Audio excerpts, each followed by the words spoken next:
As navegações dos séculos XV e XVI ampliaram as fronteiras do mundo conhecido. Elas acabaram com esse Brasil imaginário e com diversos outros mitos sobre o que havia além dos mares, além de mapear o mundo. Mas não foi simples assim batizar nossa terra. Por mais de um século, o nome Brasil foi criticado pelos que defendiam Terra de Santa Cruz. É que por trás dessas polêmicas estavam planos distintos para as novas terras e seus povos. Os índios deveriam ser convertidos e tratados como iguais ou deveriam ser subjugados? As novas terras deveriam ser espaços de catequese ou de trabalhos forçados? Qual será o destino desse povo?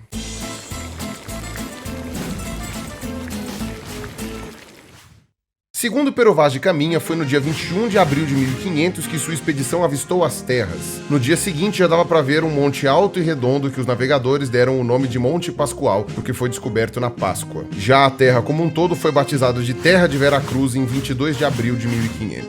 Os navegadores não faziam a menor ideia da extensão das terras. Então, se você for ver lá na carta do Caminha, ele chama o que aconteceu de achamento de uma nova terra, que ele diz para o rei que é vossa terra. E o rei afirmava ter esse direito não só por ter chegado na Terra Nova antes que os outros reis da Europa, mas também porque tinha assinado em 1494 o Tratado de Tordesilhas, que foi um acordo entre as monarquias portuguesa e espanhola para dividir o resto do mundo com a bênção da igreja. Que, como a gente já viu, tinha dado o monopólio do comércio africano e asiático a Portugal, além da autorização para capturar, escravizar e vender pessoas que não fossem cristãs. Mas o Tratado de Tordesilhas não foi assinado por causa do Brasil ou pensando no Brasil. Quando ele foi negociado, a principal preocupação de Portugal era manter a Espanha longe das suas feitorias na Ásia e não garantir a posse de terras na América, até porque eles realmente não sabiam que era um imenso continente. Até o início do século XVI, a expansão marítima vinha sendo uma aventura militar e comercial. Os europeus não chegavam às colônias organizando a sociedade e a economia. Eles apenas guerreavam, pilhavam povoações e negociavam a criação de feitorias comerciais para atrair lucros das rotas de comércio que já existiam na África e na Ásia. A guerra, a pilhagem e as alianças com povos locais também foram as estratégias dos espanhóis na conquista do México e do Peru, quando foram derrotados rapidamente os impérios Azteca e Inca. Mas os indígenas que viviam onde hoje é o Brasil não acumulavam grandes quantidades de metais preciosos como os incas faziam, nem organizavam rotas comerciais de grande lucratividade como os mercadores da África e da Ásia. Então, não funcionavam por aqui as estratégias de pilhagem e criação de feitorias. Foi por isso que, depois da viagem de Cabral, demorou 30 anos para Portugal começar a se preocupar em efetivar a posse da nova terra. E isso aconteceu apenas quando navegadores franceses começaram a estabelecer relações com os índios e passaram a carregar seus navios com pau-brasil. Nos 30 anos seguintes à viagem de Cabral, os relatos sobre a nova terra alimentaram a imaginação de pensadores humanistas como Thomas Moros, mas também de missionários religiosos ansiosos para converter os índios, que foram idealizados como habitantes do paraíso, que desconheciam o pecado. Ao tomar contato com povos até então desconhecidos, o que aqueles responsáveis pelos relatos descreveram com mais detalhe foram diferenças dos índios com relação às sociedades que os europeus conheciam. E o que chamou sua atenção foi o fato de que nem os homens nem as mulheres demonstravam vergonha por estarem pelados. Nas palavras do Caminha, eles mostravam suas vergonhas com a inocência de quem mostra o rosto. Naquela época, isso era muito chocante para os cristãos e para a maioria dos povos que eles conheciam. No geral, considerava-se o sexo algo vergonhoso e que precisava ser escondido. E nem precisava dizer que era uma ideia muito diferente da dos índios que eles encontraram. Essa ausência de vergonha também contribuiu para que muitos europeus acreditassem que a terra descoberta era, na verdade, o paraíso bíblico e que o Cabral tinha achado o Jardim do Éden. Também contribuiu para essa crença o fato de que os índios pareciam saudáveis, bem alimentados e alegres, não demonstrando hostilidade. Isso numa época em que a Europa vivia enfrentando problemas com fome, com doenças e com a violência das guerras e das revoltas, ainda mais os navegadores. Além da própria natureza, que era muito diferente da paisagem europeia. Cara, eles chegaram na Bahia, perto de Trancoso. Imagina o choque que eles tiveram. A imagem da terra descoberta como sendo o Jardim do Éden foi muito comum. Vale a pena olhar o livro do Sérgio Buarque de Holanda chamado Visão do Paraíso. Mas com o passar dos anos, outra imagem religiosa do Brasil ganhou força. A de que aqui era, na verdade, a morada do tinhoso, do demônio, do coisa ruim, do sete peles, do mochila de criança, do Satanás. No livro O Diabo na Terra de Santa Cruz, a historiadora Laura de Melo e Souza mostra que havia uma intensa efervescência religiosa relacionada às navegações e que muitos religiosos acreditavam realmente que estavam travando uma luta entre as forças de Deus e do diabo em terras recém-descobertas. Quer dizer, a religião não era só um discurso da boca para fora para ludibriar os povos colonizados. O pessoal realmente levava aquilo a sério. O início da colonização do Brasil Brasil aconteceu na época das reformas na Europa, e as reformas foram movidas por um intenso fervor religioso. Quando os primeiros reformadores, como Lutero e Thomas Müntzer, se voltaram contra a igreja, eles estavam dizendo que queriam recuperar o verdadeiro cristianismo. E o fervor dos reformadores foi respondido pela Igreja Católica com a Contra-Reforma. Nessa época, a expansão do comércio e a expansão da fé andaram lado a lado, de forma conflituosa, e foi isso que tornou polêmica a escolha do nome do Brasil. Terra de Santa Cruz foi o nome que predominou nos anos seguintes ao descobrimento, mas não era o único. Na Itália, teve mapa dessa época que nomeou onde hoje é o Brasil como Terra dos Papagaios. É que os primeiros animais da América estavam chegando à Europa e virando uma sensação, principalmente esses pássaros muito estranhos que falavam. Mas a partir de 1512 começou a aparecer em textos e mapas o nome Brasil. Segundo a historiadora Laura de Mello e Souza, é possível que o nome tenha relação com a ilha imaginária medieval chamada de High Brasil, mas não era assim que os portugueses explicavam. Brasil vinha do pau-brasil, que era uma planta que os europeus já conheciam e encontraram uma variação de qualidade maior na costa daqui do nosso país. O nome Brasil começou a se popularizar justamente na época dos primeiros carregamentos de pau-brasil colhidos por índios da costa e embarcados em caravelas portuguesas e francesas.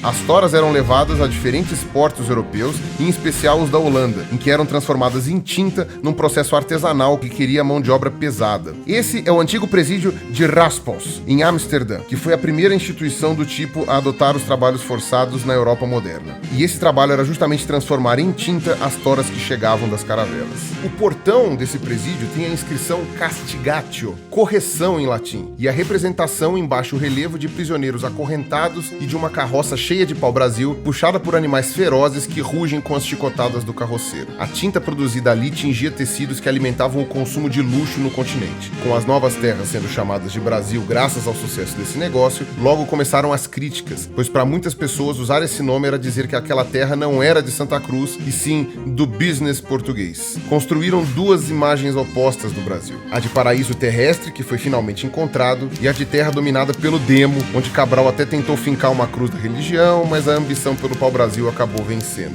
Nos relatos da viagem do Cabral, a ideia de uma inocência dos índios com relação aos pecados fez com que predominasse a visão do paraíso. Também chamou a atenção dos relatos de Caminha e do piloto anônimo os adereços e as modificações corporais dos índios, que pintavam o corpo, tinham os lábios perfurados com ossos e pedras e usavam diversos tipos de cocares. Nesse primeiro momento, os índios eram descritos apenas com curiosidade e admiração, mas isso mudou nos relatos posteriores quando o interesse pelos lucros do pau-brasil predominou. Após os primeiros contatos, a cultura e os costumes dos índios passaram a ser mostrados como provas de que eles eram povos bárbaros, selvagens e até mesmo monstruosos. Essa mudança do imaginário europeu sobre os índios marcou a vitória da exploração do pau-brasil sobre a tentativa de fazer da terra de Santa Cruz um território dedicado ao cristianismo. Ao longo do século XVI, a vitória foi se tornando cada vez mais clara e o Brasil se transformou rapidamente num território dominado pela escravidão e pelo convívio forçado. Faz pouco tempo que a história dos povos indígenas e africanos passou a ser contada em livros de história, e segundo o historiador Vitor Leonardi, sempre foi contada como se já tivesse acabado. Em muitos livros, os índios aparecem apenas de início, entrando em contato com os navegadores, cortando o pau-brasil, sendo convertidos, escravizados e mortos. Depois desaparecem, como se sua história começasse com Cabral e terminasse com a morte no período colonial, quando na verdade a história das sociedades que viviam na América começou bem antes e de fato nunca terminou. Apesar de muitos povos terem sido inteiramente exterminados nos 3 séculos de colonização e 2 séculos de Brasil independente, hoje existem mais de 200 povos vivendo e lutando para manter suas culturas e terras.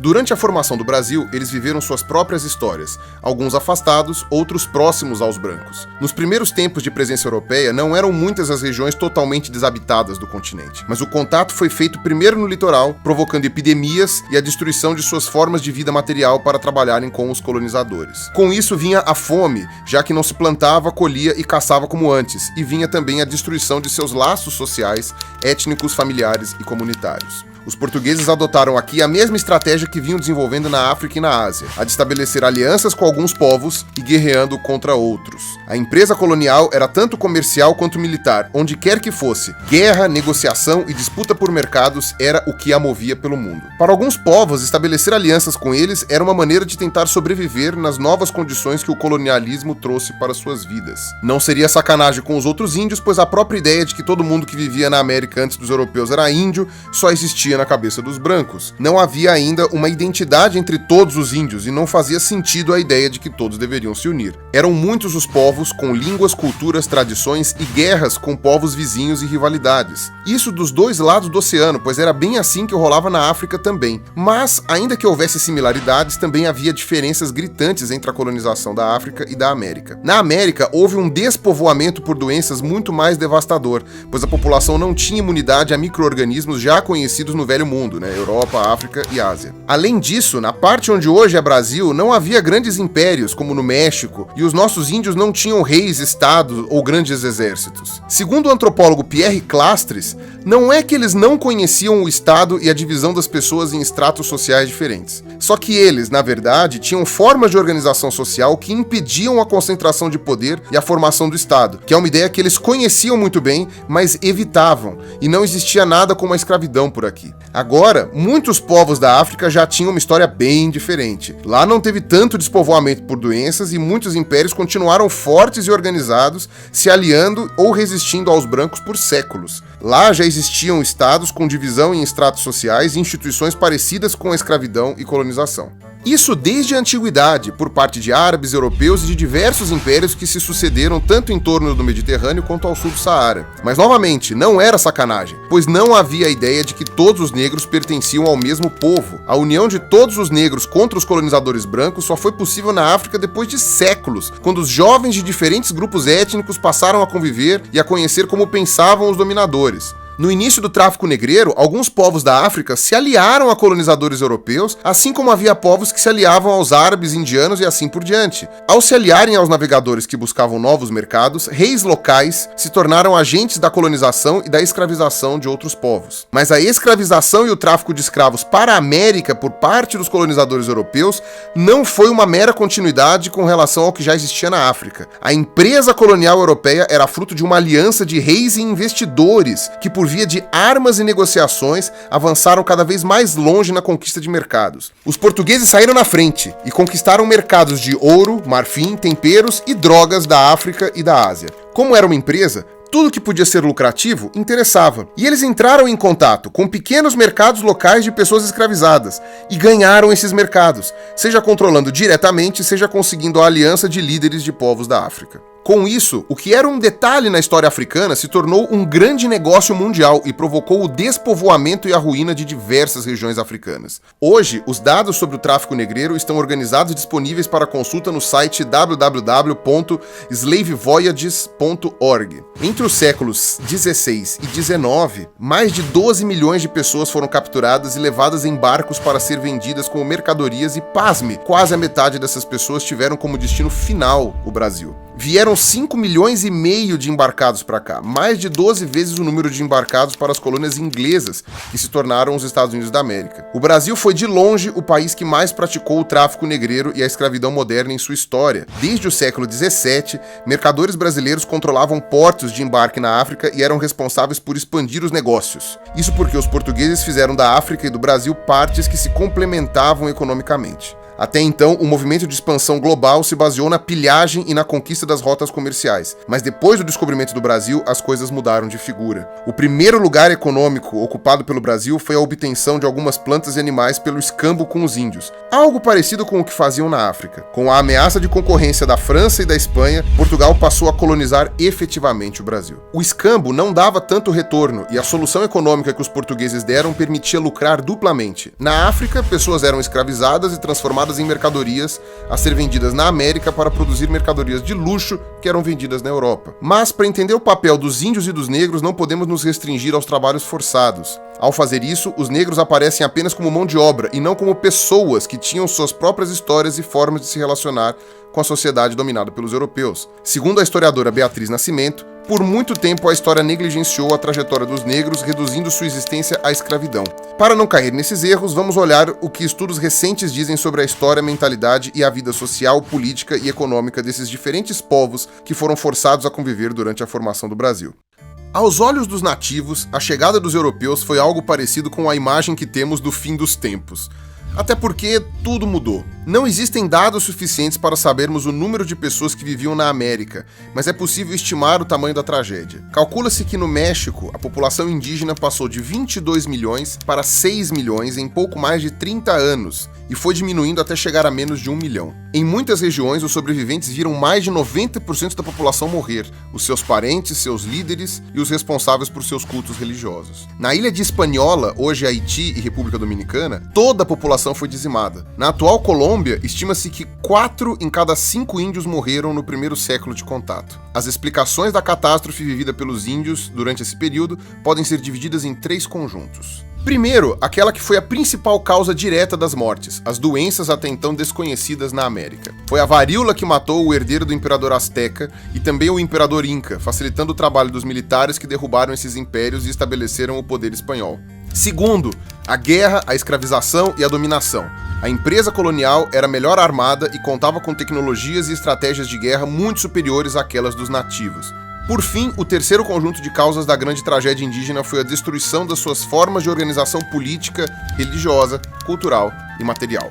Também era comum o trabalho forçado. A escravização dos índios teve seu apogeu no primeiro século de colonização com as bandeiras, mas depois disso continuou ocorrendo a exploração forçada de sua mão de obra, tanto nas fazendas quanto nas aldeias comandadas por padres e por administradores civis. E essas decisões foram tomadas com base na crença de que os índios precisavam se tornar diferentes do que eles eram, já que faltava para eles o que os portugueses tinham a oferecer: uma religião para salvá-los, leis para impor regras à vida social e um rei para garantir harmonia na sociedade. Em seu livro, Pero de Magalhães Gândavo explicava que a língua dos índios não tinha 3 letras. Não se acha nela o F, nem L e nem R. Coisa digna de espanto, porque assim não tem fé, nem lei, nem rei, e desta maneira vivem desordenadamente sem terem além disto conta, nem peso, nem medida. Diversos outros autores da época fizeram essa relação bizarra entre a ausência das 3 letras e a ausência da religião cristã, das leis escritas e da autoridade real. Eles definiam as sociedades da América por aquilo que as faziam diferentes, o que virou um argumento útil. As bananas deixaram de ser pepinos conforme foi se tendo contato com o que as bananas realmente eram, mas as culturas indígenas continuaram sendo tratadas como incompletas, que precisavam dos europeus para viver.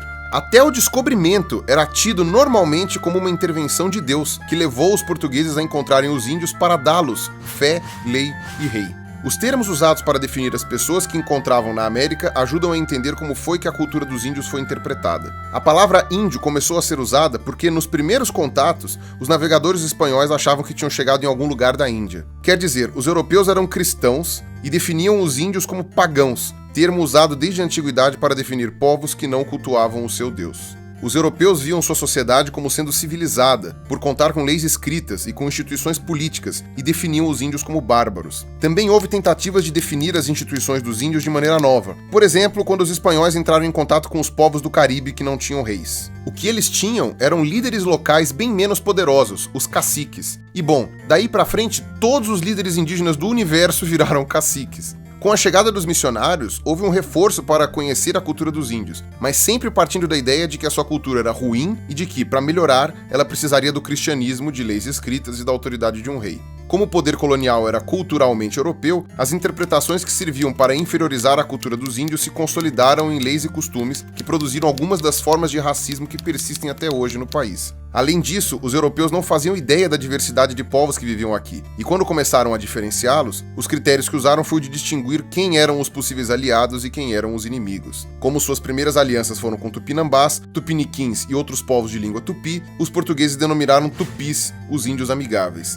e denominaram tapuias, os povos que não falavam línguas tupi e que encontraram depois, pois estavam mais concentrados no interior do continente. Tapuia é um termo tupi que tem uma conotação mais ou menos pejorativa, se referindo aos povos diferentes, muitos dos quais os tupis já haviam entrado em conflito no passado. Então, era um termo que incluía vários troncos culturais e linguísticos, como os Gês, os Caraíbas e os Cariris. A visão que os europeus tinham dos tapuias já vinham marcadas pela visão de mundo dos seus aliados tupis, que muitas vezes os descreviam como hostis e inferiores. Mesmo com todas as diferenças culturais entre os índios, haviam elementos comuns em suas culturas, que as diferenciam radicalmente da cultura dos europeus. Para entender isso sem cair em simplificações, é preciso compreender as diferenças entre as filosofias dos europeus e as filosofias que organizam a visão de mundo dos indígenas, mas isso a gente vai fazer em outro vídeo. Para finalizar, é preciso dizer que as culturas indígenas, assim como qualquer cultura, se transformaram muito com o tempo. Durante a colonização, pessoas de diferentes grupos étnicos tiveram que reconstruir suas vidas, fundindo suas culturas e criando novas. Até porque eles estavam passando por grandes tragédias, como a gente viu lá no começo. Então, quando a gente fala de povos indígenas no Brasil, podemos estar falando de culturas que mantêm algumas heranças culturais há mais de 1000 anos, mas também de culturas muito mais recentes, que são fruto de uma mistura entre diferentes culturas indígenas, africanas e europeias. Também não podemos nos esquecer que as relações culturais não ocorrem numa única direção, e que os europeus também mudaram pelo contato com essas culturas.